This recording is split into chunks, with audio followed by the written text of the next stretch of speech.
Welcome to Learn Skills and Earn Money. I am Fahad Faruqi and I welcome you to the second lesson of WordPress. आज के इस lesson में हम discuss करेंगे WordPress के dashboard को, उसका इंटरफेस और उसमें जो टैब्स होते हैं, जो ऑप्शंस होते हैं कि डैशबोर्ड में हम क्या क्या मॉडिफिकेशंस कर सकते हैं और WordPress के एडमिन पैनल में हमें क्या क्या ऑप्शंस होते हैं जिससे हम अपनी वेबसाइट को कंट्रोल करते हैं और डेवलप करते हैं। तो आइए आज की वीडियो स्टार्ट करते हैं। ये जो हमने WordPress इंस्टॉल की थी उसमें हम wp-admin के थ्रू या फिर /login लिखने के बाद यूज़र नेम और पासवर्ड एंटर करने के बाद हमें जो स्क्रीन आती है वो ये है, जिसको हम डैशबोर्ड भी कहते हैं। तो ये फ्रेश इंस्टॉलेशन जब WordPress की होती है तो वो इस तरह से नज़र आ रही होती है। आज हम डिस्कस करेंगे WordPress के डैशबोर्ड को और ये जो लेफ़्ट साइड पे टैब्स हैं इनको, और ये जो टॉप बार आ रही है इसमें कुछ ऑप्शंस हैं, इनको डिस्कस करेंगे। तो सबसे पहले हम आ जाते हैं ये राइट साइड पे, हाउडी एडमिन। एडमिन इसलिए लिखा आ रहा है कि जो भी यूज़र लॉगिन होगा उसका जो यूज़र नेम है वो यहाँ लिखा हुआ आ रहा है। इसी तरह एडिट प्रोफाइल, यानी यूज़र्स में हम इस प्रोफाइल को एडिट करना चाहते हैं, एडमिन के पासवर्ड को चेंज करना चाहते हैं, नेम को चेंज करना चाहते हैं या फिर रोल्स को भी चेंज कर सकते हैं। और इसी तरह लॉग आउट के लिए ये ऑप्शन है, और जब यूज़र की तस्वीर हम अगर कोई लगाएंगे तो वो यहाँ आ रही होगी। इसी तरह यहाँ न्यू का शॉर्टकट दिया हुआ है, पोस्ट, मीडिया, पेज, यूज़र, ये तमाम ऑप्शन हम बाद में डिस्कस करेंगे। ये कमेंट्स का साइन है, यानी अगर कमेंट्स कोई आए हुए होंगे तो ये 0 से 1 2 3 4 जितने कमेंट्स होंगे वो आपके आ रहे होंगे, ताकि आप यहाँ क्लिक करके और कमेंट्स के पेज पर डायरेक्ट जा सके। ये 4 का मतलब है कि 4 अपडेट्स हमारे पास मौजूद हैं जो कि यहाँ टैब्स में भी हमें शो हो रही हैं। अच्छा, ये लेफ़्ट वाली बार जो है इसको हम यहाँ से शॉर्ट भी, ये जो लेफ़्ट वाली बार है इसको हम कोलैप्स मेन्यू करके इस मेन्यू को हम शॉर्ट भी कर सकते हैं। तो यहाँ से इसको एक्सपेंड कर लेंगे दोबारा। इसी तरह लेफ़्ट साइड पे माय साइट, जो आपकी वेबसाइट का टाइटल है वो आ रहा होगा, और विजिट साइट, अगर आप अभी हम एडमिन पैनल में हैं, अगर आप साइट का फ्रंट एंड देखना चाहते हैं तो यहाँ से इसको क्लिक करके आप अपनी वेबसाइट को भी व्यू कर सकते हैं। और ये वर्डप्रेस का, क्योंकि वर्डप्रेस ओपन सोर्स है तो अबाउट वर्डप्रेस या वर्डप्रेस की जो वेबसाइट है wordpress.org, जहाँ से डाउनलोड होती है डॉक्यूमेंटेशन, कोई सपोर्ट चाहिए या आपको कोई फीडबैक देना है तो उसके ऑप्शंस यहाँ, ये जो W वर्डप्रेस का लोगो है यहाँ दिए गए हैं। अब आ जाएं लेफ़्ट साइड के इस मेन्यू पे। तो इसमें सबसे पहले है डैशबोर्ड, और डैशबोर्ड के सब आइटम्स हैं होम और अपडेट। होम हमारे सामने ओपन हुआ हुआ है। होम में हम वेलकम टू वर्डप्रेस, और ये स्टार्ट में बिल्कुल ये कुछ चीज़ें आ रही होती हैं जिसमें हम साइट को कस्टमाइज़ करना चाहें, थीम चेंज करना चाहें और पोस्ट लिखना चाहें, अबाउट पेज ऐड करना चाहें, सेटअप होम पेज को करना है अगर, तो इस पर हम क्लिक करके इसको सेटअप कर सकते हैं और मज़ीद एक्शंस दिए हुए हैं। अगर हमने इसमें से कुछ भी नहीं करना तो हम डिसमिस कर देंगे तो ये गायब हो जाएगा सब। इसी तरह ये साइट हेल्थ स्टेटस ये दे रहा होता है कि आपकी वेबसाइट जो है वो अभी तो ठीक है, गुड आ रहा है। वो इस वजह से भी है कि हमने अभी तक कोई मीडिया ऐड नहीं किया, कोई पोस्ट ऐड नहीं की, और हमने कोई प्लगइन्स इंस्टॉल नहीं की हैं अभी तक। प्लगइन्स और थीम्स के बारे में हम आइंदा बात करेंगे। आज ये लेफ़्ट के जो ऑप्शंस हैं इनको हम डिस्कस करेंगे, जिसमें अपडेट्स में ये है कि आपकी वर्डप्रेस की कोई अपडेट आई हुई हो तो वो भी यहाँ काउंट हो रही होती है, और आपकी जो भी प्लगइन्स इंस्टॉल हुई हुई हो उनमें अगर कोई अपडेट्स आई हुई हो तो यहाँ दी हुई है, ताकि आप जैसे ही वर्डप्रेस लॉगिन करें तो फ़ौरन सबसे पहले आपको नज़र आ जाए कि आपने कोई अपडेट करनी है चीज़, तो वो यहाँ नज़र आ रही होगी। इसके बाद ऑप्शन है पोस्ट का। जब इस पर हम कर्सर लेके आते हैं तो इसके सब आइटम्स आ रहे होते हैं।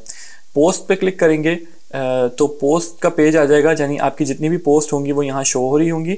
और इधर ऑप्शन है ऐड न्यू का, यानी कोई न्यू पोस्ट ऐड करनी हो तो यहाँ से होगी।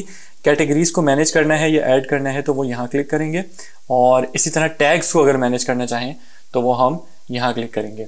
इनकी डिटेल्स में हम इंशाल्लाह नेक्स्ट वीडियोज़ में आपको मैं डिटेल्स भी बताऊँगा।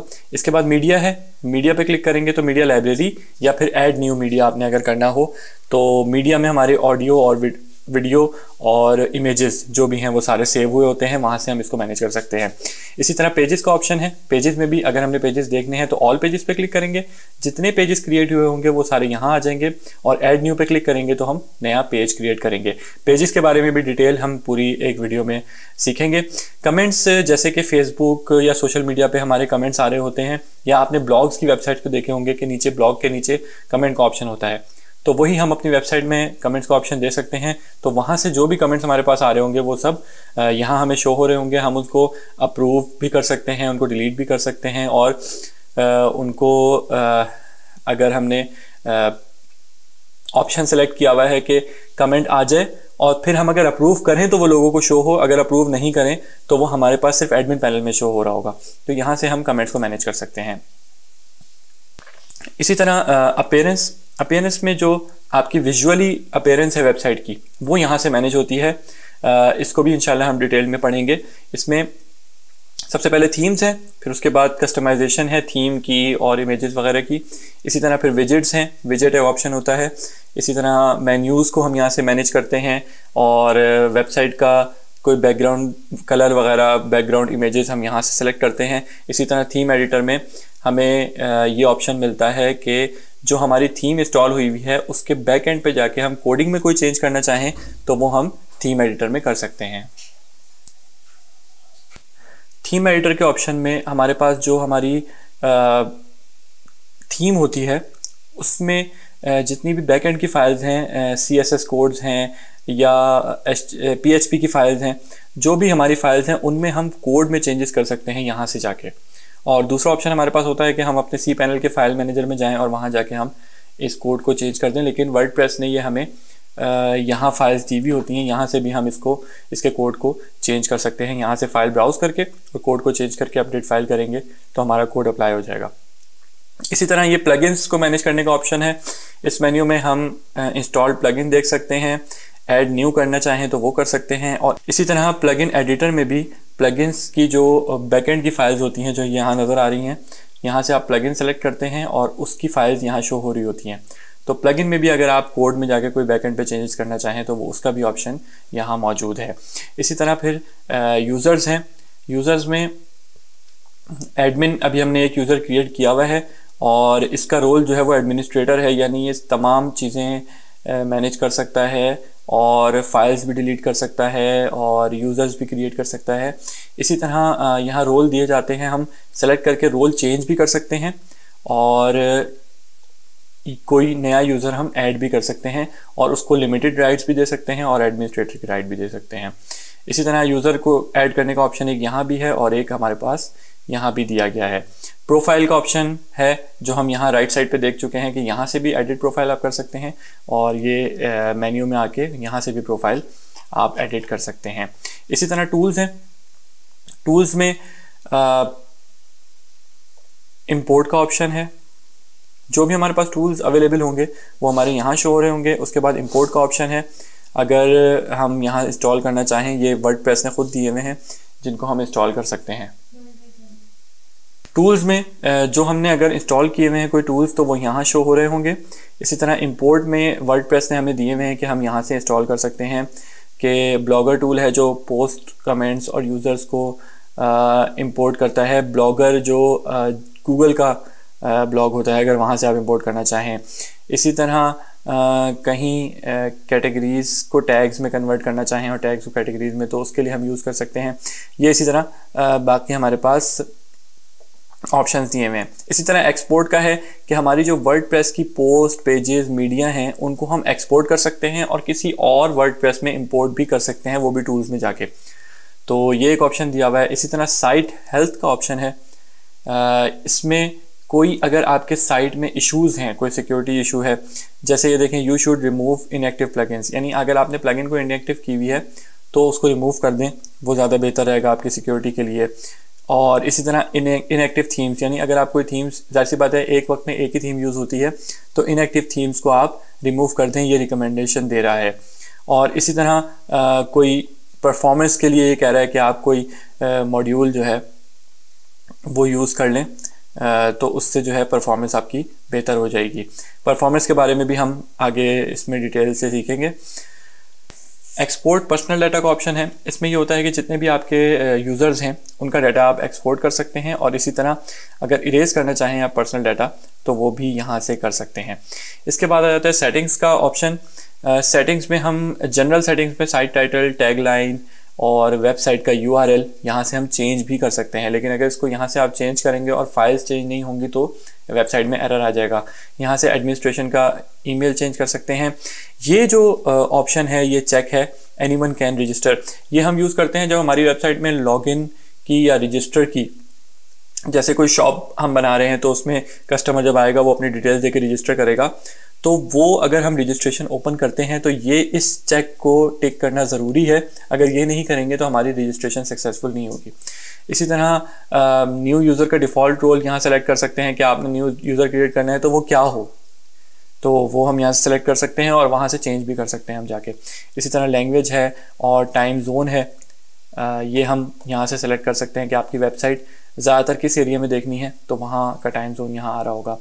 डेट का फॉर्मेट क्या होना चाहिए, अगर आपकी वेबसाइट पे डिस्प्ले हो रही हो डेट तो वो क्या होना चाहिए, टाइम का फॉर्मेट। और इसी तरह आपका जो वीक है, वीकली कुछ चीज़ें होती हैं तो वीक आपने संडे से स्टार्ट करना है, मंडे से स्टार्ट करना है या ट्यूसडे से स्टार्ट करना है, ट्यूसडे से लेकर मंडे तक या वेडनेसडे से लेकर ट्यूसडे तक, तो वो आप यहाँ से सेटिंग्स सेट करके सेव कर सकते हैं। इसी तरह सेटिंग्स में राइटिंग के ऑप्शंस हैं कि जो डिफ़ॉल्ट पोस्ट का मतलब है कि जब आप पोस्ट क्रिएट करेंगे तो वो किसी कैटेगरी में जाए, वो कैटेगरी यहाँ से सेलेक्ट कर सकते हैं। पोस्ट फॉर्मेट आप कर सकते हैं, ये बहुत सारे फॉर्मेट्स दिए होते हैं, इसको भी हम डिटेल में डिस्कस करेंगे। और अगर ईमेल के थ्रू आप पोस्ट कर रहे हैं तो उसकी डिटेल्स हम यहाँ एंटर कर सकते हैं। इसी तरह रीडिंग है कि जब कोई हमारी वेबसाइट को देख रहा होगा, कोई हमारा यूज़र फ्रंट एंड पे वेबसाइट को देख रहा होगा, तो उसमें होम पेज हमारा जो है वो या तो लेटेस्ट पोस्ट आ रही होंगी या फिर कोई पेज हम स्पेसिफिक सेलेक्ट करना चाहें तो वो हम कर सकते हैं। यानी हमने पेजेस में जाके एक होम पेज क्रिएट करना है और फिर उसके बाद यहाँ हम सेलेक्ट कर देंगे तो वो पेज मेन पे शो होना शुरू हो जाएगा, कोई भी पेज वो हो सकता है। इसी तरह पोस्ट का पेज हमने कौन सा सेलेक्ट करना है कि हम जब पोस्ट करें तो वो इस पेज पे शो हो रही हो, वो यहाँ से सेलेक्ट होती हैं।